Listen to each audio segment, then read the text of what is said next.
It's time once again to slip into your camo, grab your bow, and join us out in the field for another episode of the Up North Journal, presented by PSE Archery. The Up North Journal crew is knocked and ready to rock for another exciting adventure. So let's step outside and hit the trail. This episode of the Up North Journal podcast is brought to you by PSE Archery, Black Eagle Arrows, Scent Blocker, Killer Food Plots, Cabela's, Spot Shooters, Antler Action, Family Traditions Tree Stands, Tom's Custom Turkey Calls, and Badass Slingshots. Welcome back to another episode of the Up North Journal. Host Mike Adams sitting in the cabin. We are sitting in the cabin. Just back from up north. Yeah, you are back from up north. Wet? A Wet. little thunderstormy? Wore out. A little farmy? Dirt under my fingernails. Man, you were hitting the turf. I was planting, man. It was a long, hard weekend, but well worth it.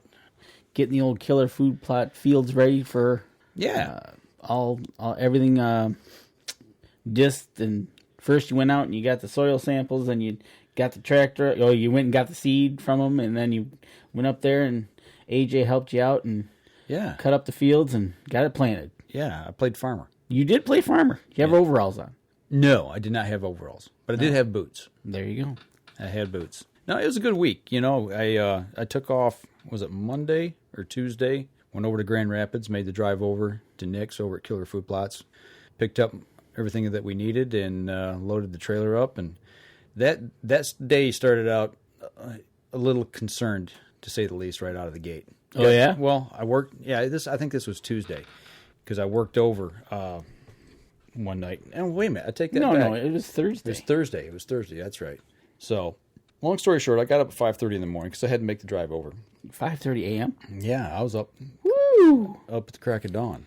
So, as I get up, get everything ready, get ready to hook the trailer up, I walk outside, and I'm like, oh, that's right, the hitch is not on the back of the Jeep. I know where the hitch is at. It's laying in the front living room where I left it a couple weeks back. And then I suddenly remembered why I left it laying in the living room. Is my daughter and her husband come over to borrow the hitch. But they didn't take the hitch because it was the wrong size ball on the hitch. Okay. But they took the dog bone. Oh.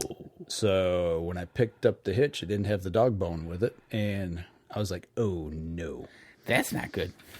Number one rule that I have, if you borrow my tools or anything of mine, Bring it back? Bring it back. Guess what didn't happen? They didn't bring it back. They might still be using it. Oh, no, they were done with it. There's no doubt about that. It just never made its way back. So I'm like, okay, it's now, I was supposed to leave no later than 6:30. Right. And it's now 6:10. And I'm like, okay. What do I do now? Hardware stores aren't open yet. Where am I going to go to buy one? And I'm thinking a couple of the big box stores are probably, like Meijer was open. Myers is on the way. Yeah, and I'm thinking, okay, I could probably get one there, but I'd have to drive there, get it, and get back, hook it up, and leave. I'm like, that ain't going to work. I had like a makeshift pin that I could use. Okay. You don't want to know how I hooked it up. Let's just say I had a makeshift pin. All right. In case I needed to get somewhere to where I didn't have to double back. And I thought, wait a minute, who else has got trailers? My sister. They've got some trailers. Got a camper and a boat and some other trailers. And I said, they got to have a dog bone. And she gets up early. So quick phone call to my sister. Hey, you up? Yep, I'm up. Told her what I needed. She's like, yeah, we got a couple of them. I'm like, well, can I borrow one? She's like, yeah, you can borrow one. She goes, I'll meet you halfway between here and your house and mine. So you don't have to drive all the way over and then come and double back. So the makeshift pin worked. Made it? It made it. All right. So got on the road, got over there, and man, was it windy that day. The wind was whipping. And that was the day it was warm. It was really warm. But it was windy. Yeah. We're talking 30, 40 miles. Yeah, at least. So got over there, and I'm probably, Nick's on the other side of Grand Rapids. He's halfway between Grand Rapids and Muskegon. And I think it's Coopersville is where he's at.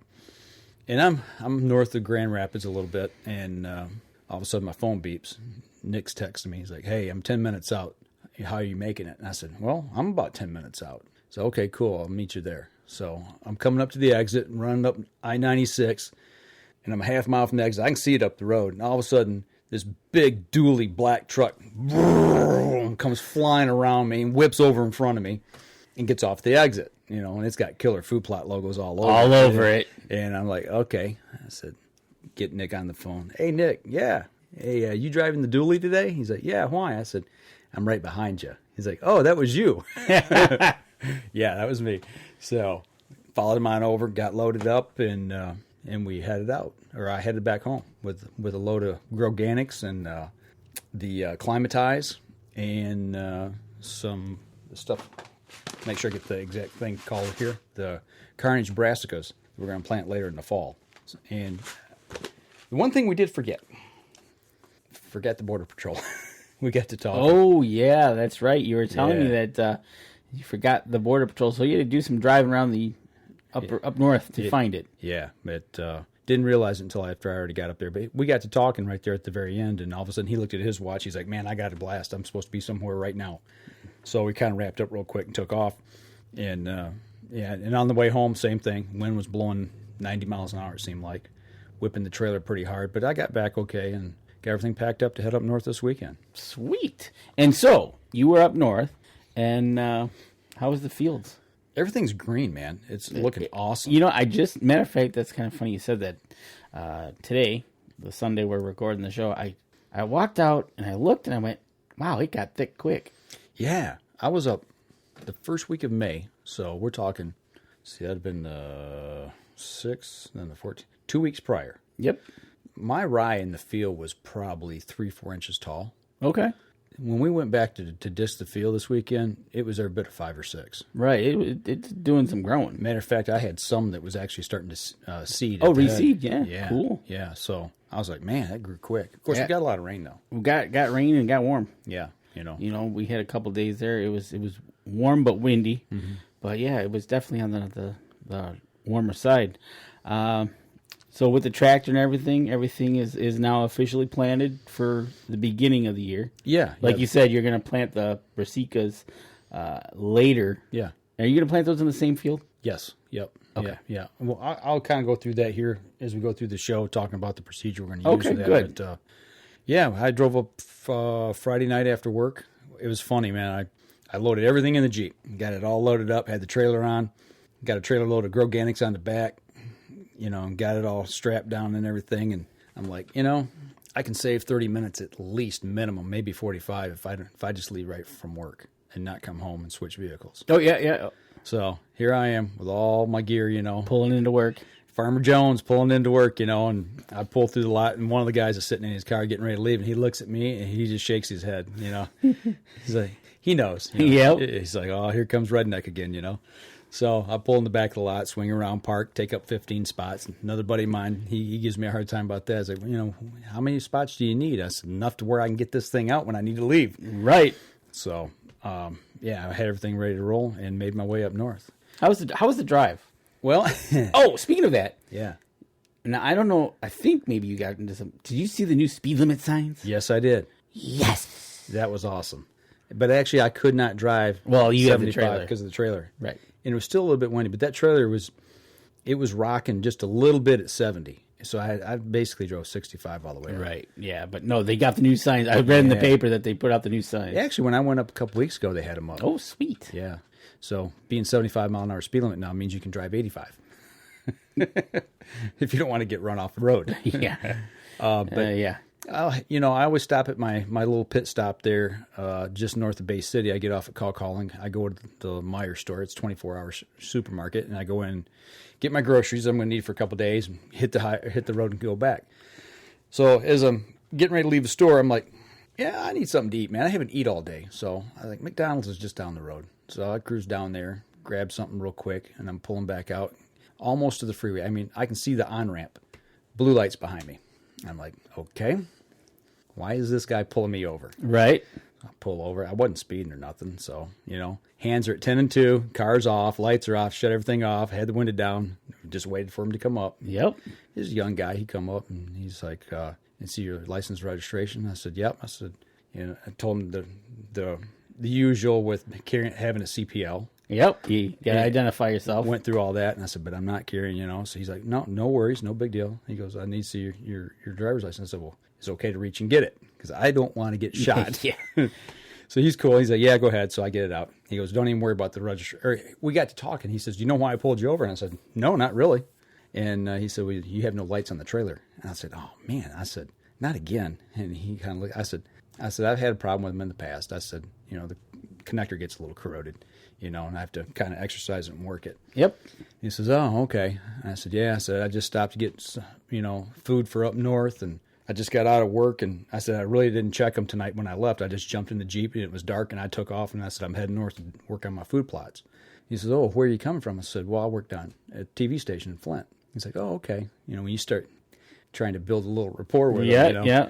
And he said, "Well, where are you heading to?" And I said, "Well, I'm up, up in Alcona County." "Oh, okay, cool." He said, "Well, let me go back and check real quick." He said, "Do me a favor and just come out and see if you can get them working." I get out, nothing was working. I was cleaning the connector. It just would not work. He comes back up, hands me my license, and he says, "Well, I'm not too concerned. I can see your taillights on your vehicle." He said, Yeah, because you got a low trailer. Yeah, it's real low. He said, "Just do me a favor. Just take it easy and just get them fixed when you can." I said, "Okay." I said, "Appreciate it." And I said, "Man," "be safe out there." Shook his hand and took off. So he was real cool about it. Absolutely. You're cool with them. They're pretty much cool with you. Yeah. I guess that's the moral of the story that I was trying to get the point across is, just be up front with them, let them know what you're doing and where you're going, and, Don't ask why 15 times. Yeah. Obviously there's a reason why. There is, and it's yes. But my fries got cold. I know. That's the only thing that was bad about it. Man, your fries got freezing cold. So, and if you don't eat those fries quick, it get cold. It's like, man. So, yeah. So then the rest of the way up, I'm ultra paranoid that the next cop's going to pull you over. Yeah. Or somebody might not see much. But, you could see the lights on the Jeep. So I wasn't really worried somebody was going to hit me or anything like that. Right. But, yeah, you're still concerned. So I took the back roads the rest of the way. Oh, did you? Yeah. When I got off, I took it's not any shorter or longer. It's just a different route to go. But the problem is when I take that back route, there's deer all over. I was going to say if you went the other way. Yeah, going through the national forest, man. Did you see a lot of deer? I saw a ton of deer. That's a good thing. It is, unless you're driving at night. Were all the deer you saw wearing signs that said APRs for Michigan? No, they didn't have them on there. No. But I knew they wanted that. Oh, exactly. So. But, you made it up. What time did you get up there then? Oh, it was about 1 o'clock. Oh, that ain't too bad. Yeah, 1:15 or so. Kicked back, went to bed, got up early the next morning, and, went to work. So started farming. Yeah. Well, I'll tell you what, we're up on the first break here. Why don't we'll pick this up where we started that day at when we come back from this break. There you go. Step outside. We'll be right back after this. PSE Archery has always dominated the speed category. Now, the most revolutionary cam system ever to hit the market has perfected the shooting experience. Introducing PSE's Evolve Cam System, featuring extremely high let-off capabilities and the smoothest draw cycle in history. No other cam system has ever delivered this level of total comfort and total control. Experience PSE. Experience performance. Killer Food Plots have been helping property owners for over 20 years create premier whitetail habitat. Whether replenishing your soil with their all-natural Organics Fusion pellets or planting a premier KFP food plot seed blend to help your deer rebuild their bodies through spring and summer while supplying the much-needed high energy during and after the rut, you can trust that Killer Food Plots family and their products will help your deer achieve their full potential.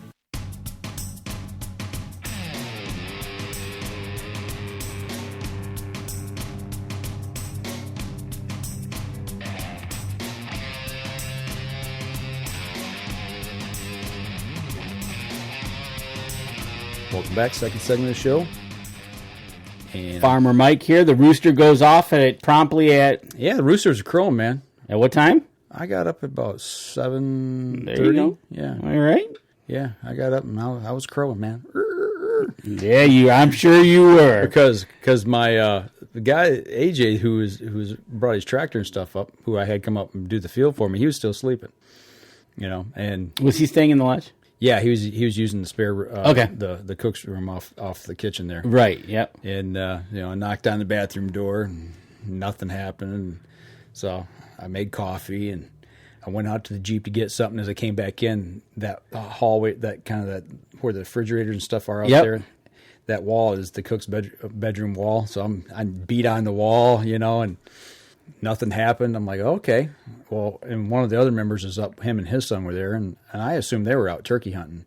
Sun was up, bright blue sky, no wind, beautiful morning. And I could hear the geese out on the water honking, and made a little breakfast and had my coffee and kind of doing my Facebook thing and looking through, and all of a sudden the other guy comes out and it's like, I thought you was turkey hunting. He's like, no. He said, no, my son's still sleeping. And I was like, so what is it? The older guys here get up early in the morning and these kids are always sleeping in? I said, what's up with that? That's right.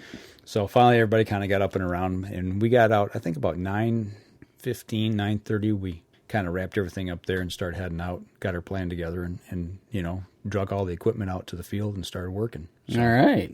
But yeah, beautiful morning. Got out. And you didn't have no rain then? No, not that day. That would have been yesterday morning. It was Saturday cool. Morning. Yeah, it was about 50 degrees, maybe even 45. Had the hoodies on, and it was a little brisk, but we knew what we needed to do, and he was getting ready to start spreading the Groganics, and basically that was kind of the fill or the fertilizer all mixed in one to help build the soil. It's a soil builder. So before you come up to the field, you got all your equipment ready. Mm-hmm. So you haven't done anything to the field yet. No. The first thing you're going to do is you're going to spread the Groganics.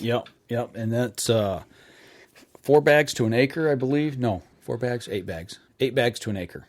Okay. And, we borrowed our manager there, who lives there on the property. He had a spreader that hooks up to a PTO in the back of a tractor. Yep. So we use that, dump the bags in, and you got to sit into a little bit of math, and you got to start thinking, because you got to set your speed on your tractor to the correct speed, and you got to set the spinner to the right rate to make sure you don't dump it too fast or too slow. Right. Because you don't want to run out, and you don't want to have to go back and do it twice.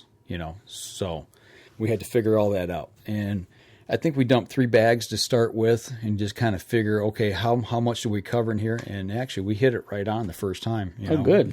We dumped the 3 bags. Then we just started filling the hopper up, and he was doing his thing. While he was doing that, I was getting the cameras out and got the 4th arrow arm all set on the tree. Yeah, we got some cool shots of that. Excellent. So, we want to give a big shout out to 4th Arrow Archery for sending that over to us to use this year. So we got that out, set it up on the tree, got the drone out, flew the drone, had my other camera out, and we put the GoPro. We had it in 2 different spots. We put it on him for a while, so we get some footage of him driving, filling the hopper and all that kind of stuff, and then we actually strapped it to the back of the plow. Okay. So, as he's driving, you're looking behind to see. Right. Yeah, so see what you're doing. It'd be interesting to see what that camera angle looks like. That'll be awesome. So, but after we spread that Groganics down, we got that all done. It was time to start discing. And I'm looking. This was the hard part for me.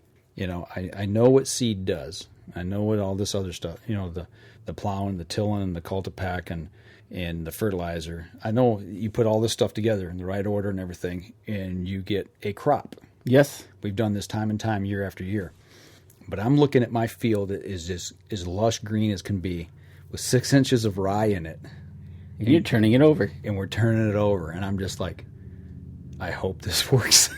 I mean, it's one thing to say, you know what you're doing and you got the plan, but I'm not a farmer. Okay, so isn't that one of the biggest, I wouldn't even say fears, but one of the biggest things that a lot of people go out and they do all this and it doesn't work. A lot of times they do it and they think it doesn't work, but it actually does work. And vice versa. You're right. Yeah. Or because there's nothing there. And the deer are browsing it down so quickly they're not seeing it. That's why it's important to follow the steps. Mm-hmm. And if you get them all right, you're right. Mm-hmm. You might think, oh, I'm a failure. There's nothing in this field. They're chowing it down before it gets to where you come back a day or two later. Right. So see, that's why it's important to at least start with minerals report, soil testing, get the base knowledge. And we did that. Yep, you did. We got our soil sample, and I actually spent a decent amount of time with Nick talking on the phone. He had the report sent to him, and he was looking at them, and no pun intended, but man, he can get into the weeds quick. He knows his stuff, and he's telling me you need to do this, and this, and I'm like, whoa. Okay, let's go step by step, because he's into this. He's into the science. He is. That's his forte. Yeah. So, I made notes, made sure that we did everything, according to the way we needed to do it. And, he said we didn't need any lime this year because everything was set for that in our field. Good. He said, man, your soil samples came back great. He said, we're just going to use some Growganics, build that soil, put a couple little extra things in there to bring it up to the level it needs to be. And I can't remember what thing it was lacking, but there was something there it was lacking. I think it was just basically organic matter. Okay.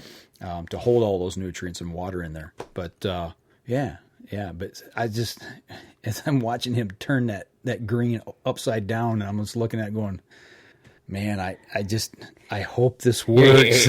Otherwise, I got a barren field this year. Yeah, but you know what? Even if you did, it would probably still grow again. Yeah, there's going to be some of that that's left because actually there's one spot in my field. It's probably about a quarter acre, maybe not that much, maybe an eighth to a quarter acre that was still wet. Actually, as AJ made his first round, he started down that way, and I'm monkeying around with cameras or I'm doing something, and all of a sudden. I just happened to look up at that time when he hit that wet spot, and the tractor wheel started spinning and it started sliding sideways. It was that wet? Yeah, and I'm just like, I covered my eyes. I'm like, oh no, and I look back and he had stopped. I'm like, please don't get stuck. Right. I mean, ruts, big deal. Though we can fix that, but just do not get stuck. So he backed up, raised the disc up a little bit, took a little bit of the weight off, and he got through it. But. As we were getting ready to seed and we went back over there, I was walking, and where he'd rutted up, it was probably, 8 inches deep, maybe the ruts, no more than 8 inches. By that afternoon, there was water standing in them, in the ruts. Really? That much water still on the ground? Yeah. And you want to talk about stink? I mean, it was peat moss. I mean, we're right next to that swamp. Yeah. And I was just really surprised that there was that much organic matter right there in that section. It's just right there in that section. The rest around it's sand. Okay. We're building that soil. It's taking time, but it's still a lot of sand there. Right.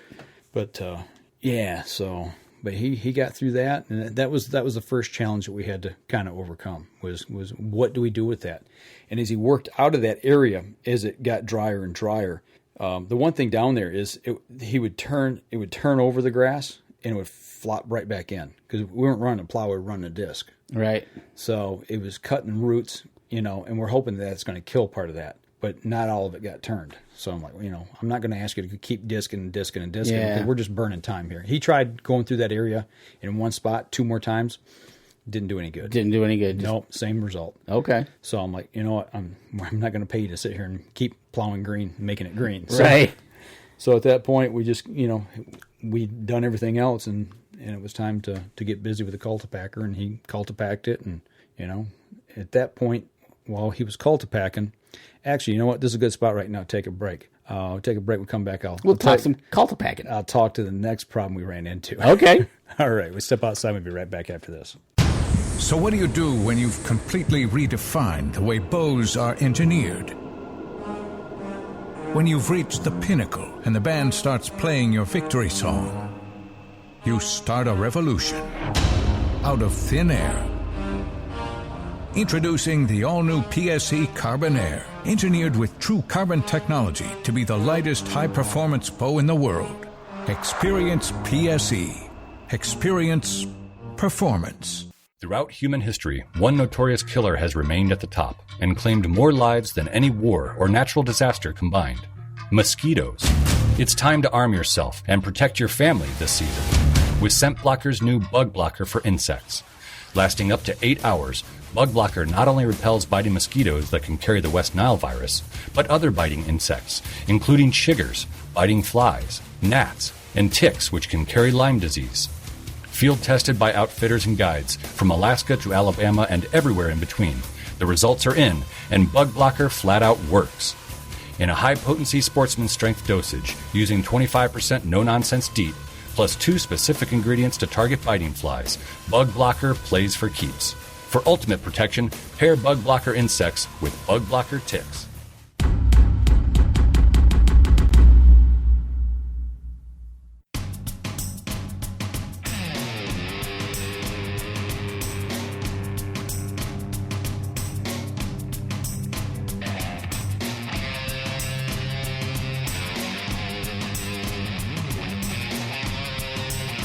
Welcome back, everybody. Third segment of the show. We're talking about Mike and farming. I'm a farmer. You are a farmer. Mike the farmer. Call me Farmer Jones or something. I don't know, Farmer Pete. Getting that killer food plot stuff farmed out this weekend so we can talk about it in a few weeks to see how it's doing. But as we left off in the last segment, you got through the problems of getting it dissed and everything and got a little bit of a wet spot. But now you turned over to the cultipacker. Yeah, that was pretty simple and easy. You know, it was, okay, do you harrow drag it, you know, with like a screen with some weight on it to flatten everything out? Or do you cultipack it and then plant it and cultipack it again? You know, there's all different kinds of theories on that. Basically, we had to get a good seed bed, you know. Right. Firm up the seed bed so we could seed it and then try to cover it as best we could and press it into the ground. So AJ had a cultipacker, which... that was pretty cool. I mean, it's a simple tool. It's a big roller. Big roller that just flattens out everything. Yeah, and did a real nice job. You know, when he was disking, and I mean, I remember as a kid being down on the farm at my grandfather's and running through the field after he was plowing. Yeah, it was big old ruts, you know. And with the disc, I understand the disc. It's basically cutting and turning, but it's not digging as deep. It was lumpy, you know. I'm like, man, I hope this cultipacker thing does what it's supposed to do because I really don't want to see my field full of lumps, you know. Right. You gotta remember, everybody.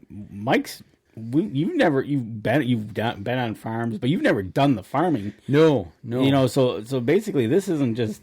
Oh yeah, we've done that. No, you're learning my first time. First time. Yeah, this is the first time that I've really planted anything like this. You know, I've wanted to do this for a while. I've watched it being done at our camp. Because we always had a farmer come in. And right, you've always watched it, but you've never kind of been behind the science of figuring out how much you need, what to do, how we're going to do it. Yeah, so this is all brand new to me, you know. Never, you know, I didn't drive the tractor, obviously, but I was right there in the midst of doing all this. So, you know, he ran the cultipacker, worked really good, flattened everything out, really nice, left some nice, almost like rows to use as a gauge, and I'll explain a little bit of that as to why that was important for me. But once he got it all cultipacked, it was time to get the seed out. Okay. So you've ran the disc and you've cultipacked it. About how much time has That took us about 3.5 hours. Okay. Roughly. So you're about 3.5 hours in, and that's spreading the Groganics as well. Right. You spread the Groganics. You've cultipacked it. So you're about 3.5 hours. You've got the seed bed down. Yeah, so roughly it's taken about an hour to do 3 acres. Okay. 2.5, 3 acres, what we were working with. And, you know, and then this whole time putting this plan together, I talked to Nick about running Border Patrol, their big high grass product. Right. And how to use it and how to plant it and all that. So we figured out one to wrap the whole field in it. You know, I thought we were going to just do one side of it, but, you know, he explained the reason to wrap the whole field is to force the deer to come into the field, the bucks to come into the field to look for the does versus standing back in a staging area 20, 30, 40 yards off the field, looking out into the field like, hey, are the does out there yet? Nope, I'm just going to hang back here. Right, you're making them work. Yeah, making them work for it. So, you know, I left a few spots, gaps, you know, in the line or in the rows to allow the deer to be able to enter the field. Right, to give them an opening to walk through, like you would with a fence, right? Yeah. If you open up a fence, they will find it and walk through it. Absolutely. So you're doing the exact same thing. Yeah. So this product grows 8 to 10 feet tall usually here in Michigan. People I've talked to that's had experience with it. So what we're doing a 10-foot wide screen of this high grass. Okay. So by the time it gets tall enough, it blocks their vision. They have to work to get in, but also it gives them a sense of comfort once they get inside that field to work it. You know, they're not paying attention to that surrounding because they feel safe because there's a barrier. Right. They got that safeness that there's a wall. A wall. Right. Yeah. To them, that's safety. There's cover. Yep. It's cover. It's cover. So that was the other reason we're putting it around the whole perimeter of the field. And then I'm going to have stand placement. Once I start seeing travel corridors, if they change from what they are now, I left little openings at different travel corridors. But if for some reason they change because of this, then at that point I'll make an adjustment. I'll come in and with probably a weed whip and just give them a 2-foot opening to work through. You know, yep. If need be. So, but yeah, that was that whole process. But when we got ready to plant that, we figured 3 bags for the field, and according to the measurements that I took, I get into the Jeep And I'd already had a bag on hand that actually I got from the Michigan Deer Summit that I won up there on a raffle. So I had the one bag, and I needed two more that I was supposed to get. Well, amongst Nick and I talking, forgot something? We forgot to get the 2 bags. Whoops.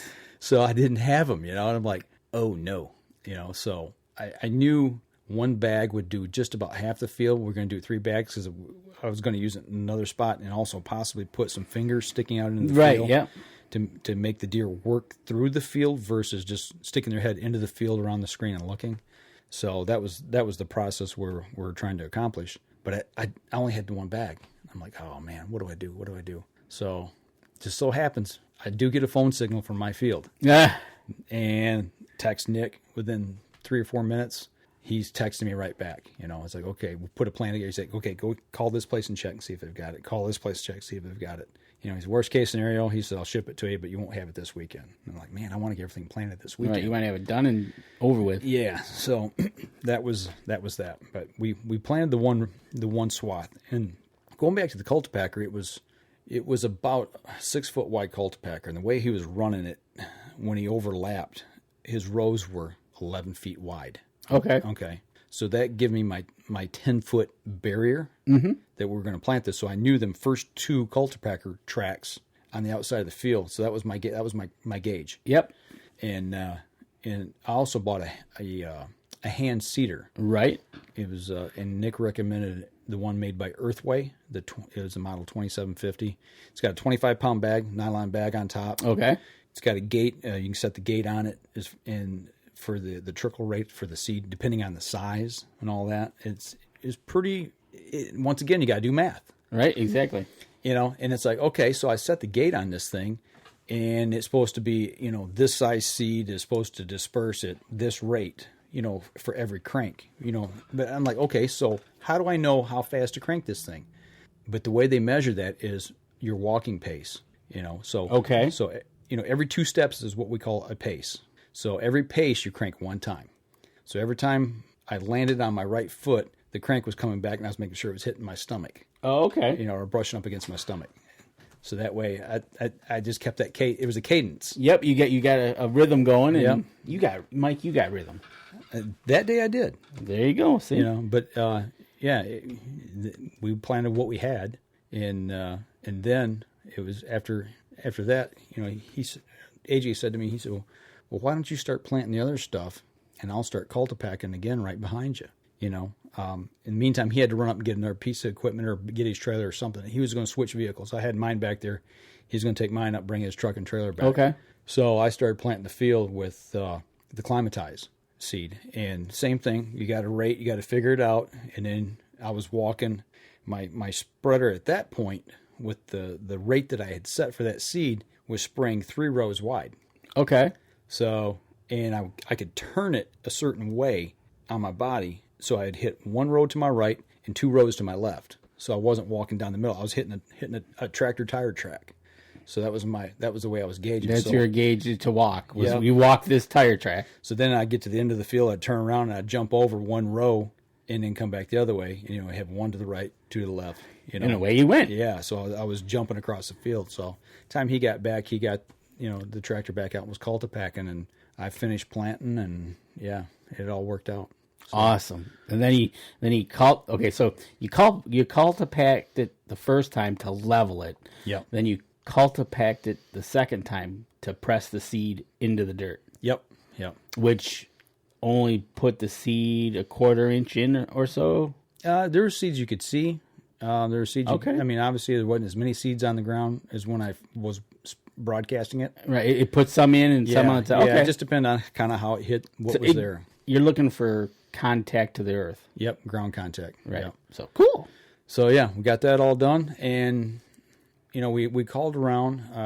I found out where I could get some seed. Oh yeah. So and it's not right at the corner. No. Oh, the corner store is never there. No. So I tell you what, let's save that for the next segment. We're going to step outside. We'll be right back after this. I shoot PSE because I like 1 pin to 40 yards. I shoot PSE for the perfect combination of feel and performance. I shoot PSE because you can shoot lighter poundage and increase arrow speed. I shoot PSE for the fastest bows on the planet. I shoot PSE because my livelihood depends on my bow. I shoot PSE because better engineering makes a better bow. I shoot PSE. I shoot PSE. I shoot PSE. I shoot PSE. Experience PSE. Experience performance.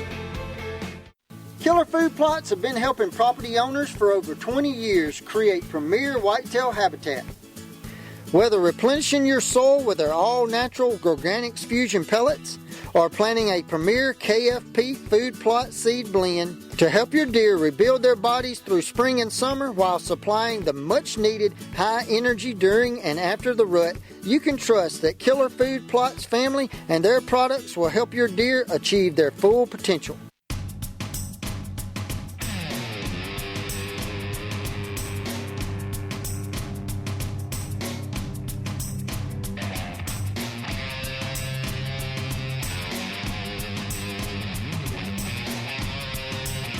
Welcome back, everybody.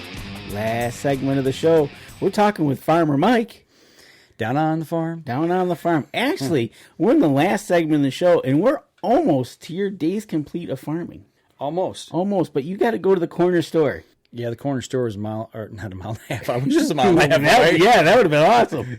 Hour and a half away. But in typical fashion up north or up in the UP, the corner store is never at the corner. No. And it just happens to be the store you need to go is never within a mile or two. No, it wasn't within 10 miles. It was 60-something miles. You were doing away. an hour travel. Yeah, it was an One hour way. 15, hour and a half, easy. Right. So you needed to get... You were a couple bags short on the Border Patrol, which you needed to find. Yeah, I won't say the name of the place because I didn't have a good experience. Right, exactly. They kind of... You called them. They told you one thing, you got there, and it was a different story when you got there. Yeah. But you were able to get a bag. Yeah, I was able to get a bag. So, they said they had 5. Yeah, they had 5. They had 2. You got... And AJ wanted 1, so... Yeah. You got 2, and you needed 4, but... You're going to make do with what you have. Yeah, that's the way it goes. Right, that's the way it rolls, right? Yeah, so, I get over there, and, lo and behold, they didn't have 5. Did what I had to do. And, there's little complications along the whole way. You get over there, they didn't have what they said they had. We can make do. So, when I pulled in over there, I looked at the gas gauge, and I'm like, I'm going to need to get gas before I leave town. No big deal. Go in the store. I'm waiting on the guy. I couldn't find everything there that I needed for what I thought they had. Went to the restroom, come back out, talked to another dude, and, he did some checking. Lo and behold, we had what we had. We got out of there. But as soon as I get outside, a buddy of mine from work texts me. So I'm sitting there and we're texting back and forth real quick. And long story short, my mind was somewhere else. Somebody forgot to put gas in the truck. I jump in the Jeep, take off, and I'm heading back. And I'm out of town about 15 miles, maybe 20. And I'm fixing to turn down a road. Siri's taking me. I'm taking the back roads back the quick way. Okay. Instead of the main highway. And I'm getting ready to turn down a road. I just make this turn. I know where it's taking me. It's taking me cross country. And all of a sudden, beep. Like, uh-oh. Look down. The gas gauge is on E. Shoot. Yeah, that's about what I said. Right. With a few other letters. Yeah. And I just stopped. I'm like, what do I do? So I turned around, went back to the corner I just turned at, and there's a stop sign there. It's in the middle of nowhere, so I'm just sitting there thinking. I'm like, okay, phone, don't fail me now. Siri, where's the nearest gas station? Hoping I got a signal. Did you have signal? I had a signal. She responded, and there's a station 4.5 miles down the road. So I'm like, oh, thank you, Lord. But then I'm thinking, oh, wait a minute. We're in northeastern Michigan, the middle of nowhere, and they can either be closed, out of business, or out of business, right? I'm like, because I was in the middle of nowhere. I'm like, okay, it's either that, or it's either I had probably just enough gas to get back to town. If you got probably 2 gallons when you're on E. So I'm like, okay, Siri, I'm going to trust you. Don't fail me now. Don't fail me now, AT&T. So I made that turn, and because I knew once I went that way, there was no turning back. Right. You committed. I'd committed to it. So I drove the 4.5 miles. There's the gas station, and they were open. Woohoo! And actually, the price of gas was the same price as it was here in town. You can't beat that. I was amazed. Yeah, well, yep. So I filled it up. First of all, amazed that they were open. Yeah. They weren't out of business. But the other thing is kind of crazy. I pull up to the pump, immediately recognized it was an old pump. Was it the old-fashioned pump? Yeah, it's not the old-fashioned, but it was old enough that it had it didn't have the spin dials. It had the digital readout, but there was no place to put a credit card in. Okay. And there's nothing. I mean, it was just like you pull it out of the side. Yep. And you pull the little thing up. Yep. So I'm looking at it. I said, okay, this is prepay. Got to be a prepay. So I go inside and said, I need to get some gas. I said, is it prepay? She's like, no, just go ahead, fill it up. Come on in when you're done. Okay. When's the last time you seen one of those? It's been a while. So yeah, that's what I did. It just kind of threw me back a little bit. I tell you what, the nostalgia of it, No kidding. There is a gas station up by Tequila Falls, just outside of Paradise, I think. Does it get the numbers that roll? You got the numbers with the tenth. Yeah. Oh, dude, that was like awesome. Nostalgic. I actually pulled up and said, and Deb was with me. We looked at each other. I said, "Wow!" Right. It was kind of fun to actually sit there and watch. Right. But okay, so you got gas. Got gas. Got back. Well, and I'm getting ready to get gas. I'd already pumped, and while I'm pumping gas, I get this phone call. Phone rings. I'm like, okay, still got signal. Hey, we're doing good. And look at the phone. It's John back at camp, and he's like, hey, did you get lost? And I'm like, no, but I almost ran out of gas. Told him where I was at, and he says, you're still an hour away. I go, I know. And he says, well, have you eaten dinner yet? And I said, no, I didn't get nothing to eat. I said, I got stuff back there at camp to cook. He goes, we've already got dinner cooked. Don't worry about it. Just get back here. All right. So, yeah, made my way back. On the way back, saw a bald eagle. Did you? Yeah, that was really cool. I actually saw two this weekend. I saw that one on Saturday. Did you see one on your property? No, I seen one today coming out. I was, probably 15, 20 minutes down the road. Because didn't you have one hanging out around your lake? Yeah. We always see bald eagles around there. Yeah. It's not uncommon. I mean, yeah. I seen one the last time I was up too. So seeing them pretty regular now. Cool. But I saw two this weekend in two different spots, so not the same one. Excellent. Actually, the one that I saw today, it was hilarious. What caught my eyes was I seen the bird immediately recognize what it was, but there was another bird behind it, a small bird, and it was chasing it. It was dive bombing it as they're flying. And... Yeah, it was like he was chasing them away from something. Yep. I'm like, dude, you're the most majestic bird out there, and you're running away from him. Why don't you turn around and grab him in your talon and just take care of business? That's right. So now I got back to camp and we're sitting there eating dinner. Hockey game was on. The Nashville Predators. Oh yeah, Anaheim. Yeah. So we sitting there and we're all rooting for Nashville. If you're an Anaheim fan, sorry. So got done with that, and it's like 10 o'clock, okay? AJ looks over at me and goes, you ready to go plant that Border Patrol? And I said, huh? I go, it's dark out. And he goes, yeah, I know. I got lights. I go, are you serious? And he goes, yeah.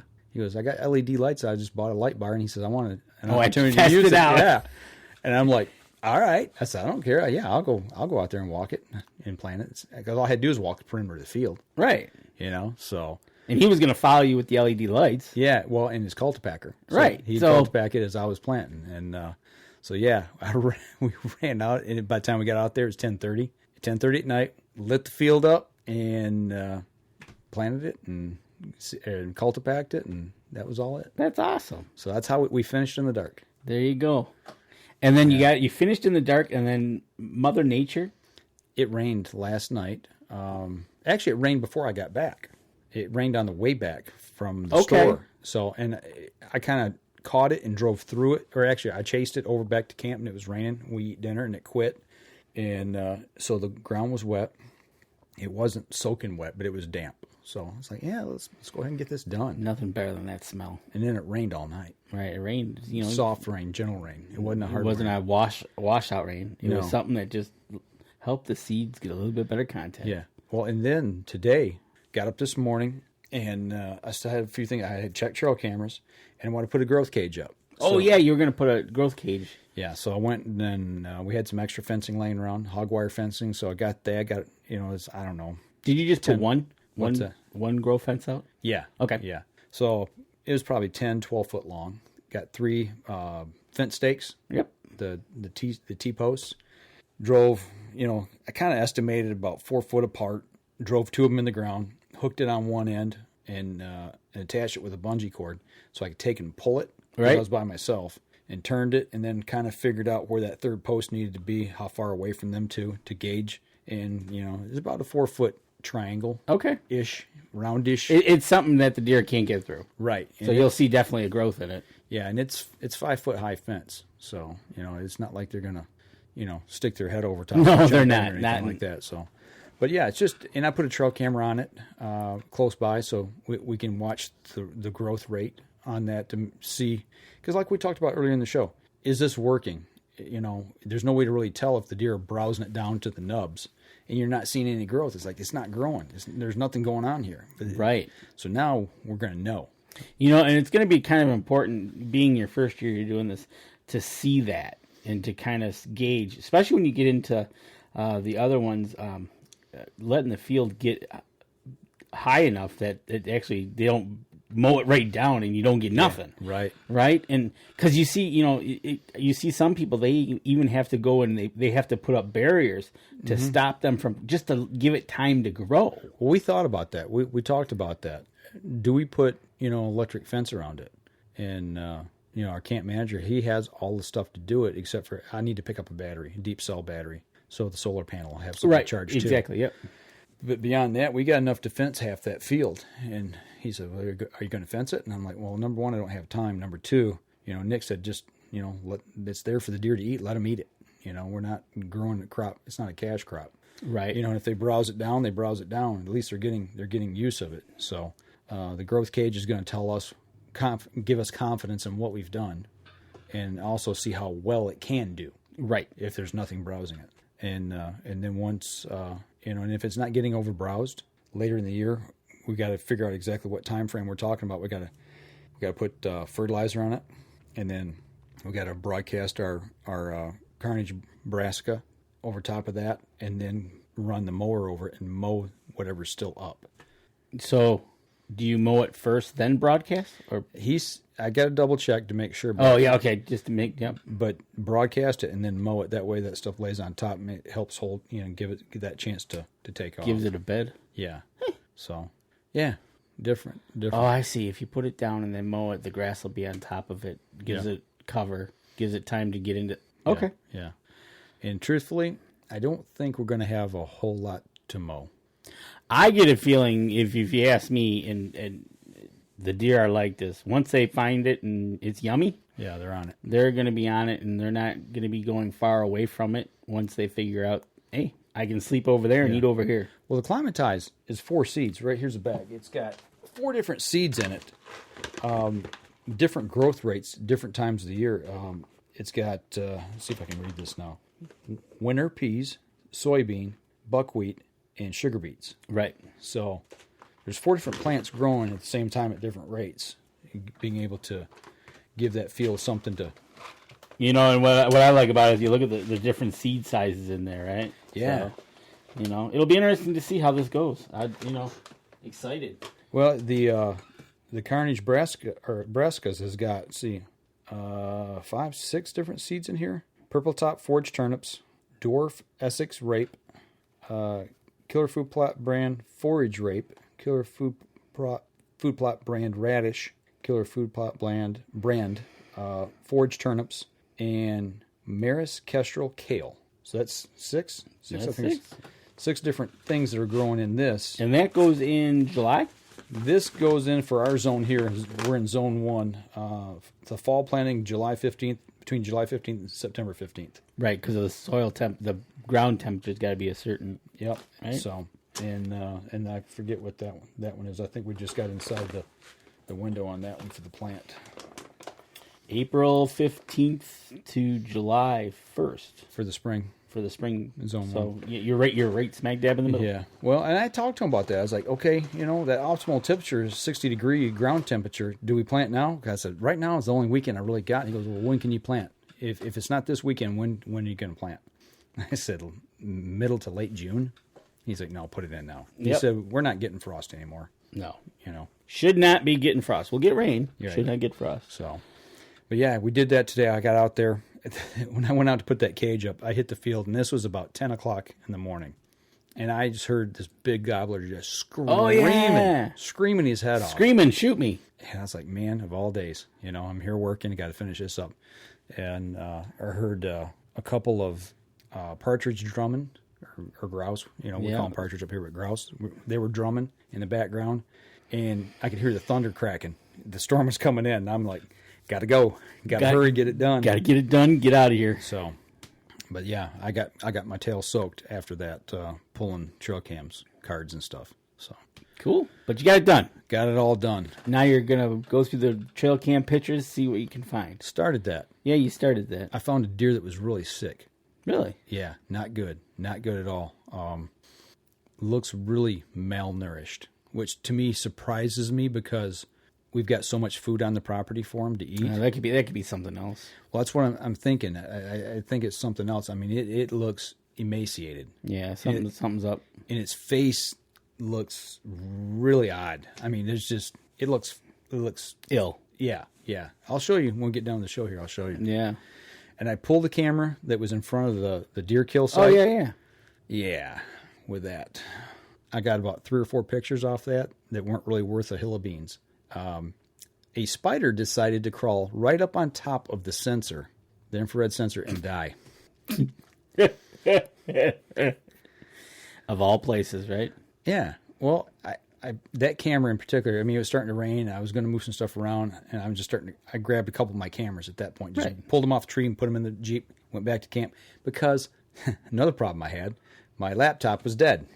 Oh. So I couldn't do it in the Jeep, so I had to take all the cards, go all the way back to camp, dump the pictures off, bring them all back out and put them out. So as I picked that camera up to put the card in, I looked at it, I was like, what's wrong with this? And I looked at it, I'm like, there's something on the lens. Oh, that's a spider. So I had something laying there. I just picked it up and tried to move it, see if it was alive. It was dead, but it covered the whole infrared sensor. And I'm like, are you kidding me? The one camera that I really was anxious to see the photos off of, the one camera. Mr. Spider. And goes and dies. Yeah, died. It's like he parked right on that. It's like, it's got that big concave indentation. He's going to hide out there. And I'm going to die. Yeah, so. Oh, well.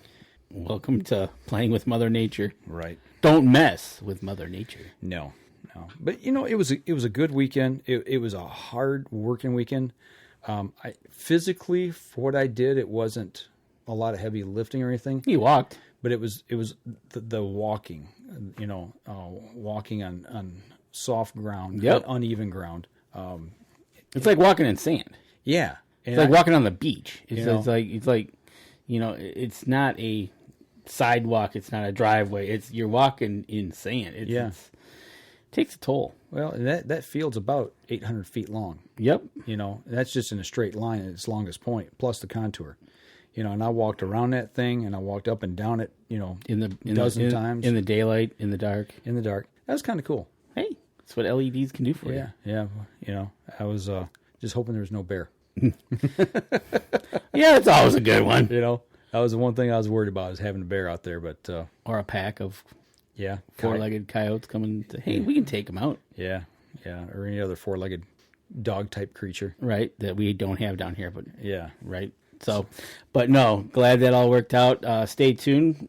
We're going to have some great picks in a few for... I got some good video, too. I'm going to put some stuff out here, hopefully in a week or two. Thread that together and put that out for everybody to kind of take a look at. And I've posted pictures on our Up North Journal page and a couple quick short videos. So, yeah, it was a pretty cool weekend. Flew the drone. The drone acted up on me. I flew it, and when it it's got a perimeter limit you can fly to. I got that set so it doesn't take off on me. It got to that perimeter limit and then disconnected from the controller. And I was like, my screen blacked out. I'm like, what do I do? And I'm like, does the joystick still work? And I like moving it, and I could fly it back to me. So I flew it back, and as it got about halfway back, it reconnected. I'm like, okay, I just got too close to the perimeter maybe. I don't know, something's going on here. So I flew it back out again, did the same thing, but it never came back. So I just grounded it. I was using a cable that wasn't Apple approved with my iPad. Oh. So I think that's probably why it disconnected. Wow. These iPads are flaky. That's it hooks to my controller. That's Apple. So I've got a flight screen that I can watch. watch. And if you're not using our approved stuff, Yeah. We're gonna mess with you. But I did get quite a bit of video before that happened. So cool. Yeah, it'd be interesting to see how that all worked out. Absolutely. And I'm interested to see the video with GoPro on him driving and the one where we put it on the rear of the plow. On the rear of the plow. Yeah. So good deal. So what did you do this weekend? Nothing like that. I shot my bow. Yeah. Shooting the PSE, shooting the Black Eagles, just doing some. Actually, what I did is I took. I'm going to shoot the Renegades this year. I shot the Zombies last year, and we switched for. You gave me a 6-pack of Carnivores, and so what I did is I got them all set, and I was shooting them, all of them. I was shooting 2 each, and at 20 yards. To me, right now, there is no difference. Okay. What about 20. When you step back? Well, I haven't gotten there yet. I was just shooting 20 See, yards. that's what I'm wondering about. Is the Renegades are the smaller diameter. Smaller diameter, lighter arrows. Yep. So I'm wondering once we step back, if we can, let's say you're shooting like the Vintage or the Carnivores or the Zombies at, say, 30 yards. In your 30-yard pen, could you step back to 40 or 50 and shoot that lighter one? Exactly. And that 30-yard pen, that's the kind of thing. Stay tuned for that. We're working on that. Yeah. So, be interesting to see. Absolutely. Or speed-wise, is it picking up speed? I'd like to shoot it. I'd like to shoot those through chronograph. And I got a chronograph. We should get it out. We can do that. All right. Let's do it. More fun stuff to do. Absolutely. So, anything going on? You're going north. I'm going north. I'm heading north because the weekend will be Memorial Weekend. I'm going to head north, go open the cabin, and which this show is airing Memorial Day weekend, right? Right. Yes. And except for on the OPC, it'll be the Friday after Memorial Day. Right. And going to head north, open the cabin. Stay tuned. I'm going to be on vacation as well for 2 weekends. So when you're listening to this show, we'll have one more show that's going to be pre-recorded as long as I can set the interview up and get it done this week. Yep. So that's going to be interesting. It's an outdoor writer for children. That ought to be cool. Yeah, I'm really anxious to talk to this person about their books. That'll be awesome. So stay tuned for that as well. But you will hear back from us on our live stream, hopefully the weekend of June 11th. That's what we were saying. Yep, I got a graduation and an open house coming between now and then. Right, exactly. So looking at the schedule, June 11th. Good deal. That it for the week? That's it. All right. You guys, hopefully everything was good for your Memorial Day weekend. And as we always say here at the Up North Journal, if you're out on the water or in the woods, shoot straight and be safe. This episode was brought to you by PSE Archery, Black Eagle Arrows, Scent Blocker, Killer Food Plots, Cabela's, Spot Shooters, Antler Action, Family Traditions Tree Stands, Tom's Custom Turkey Calls, and Badass Slingshots. Thanks for listening, and join us again here next week. Until then, remember, as we always like to say, if you're out on the water or in the woods, shoot straight and be safe. Until next week on the Up North Journal.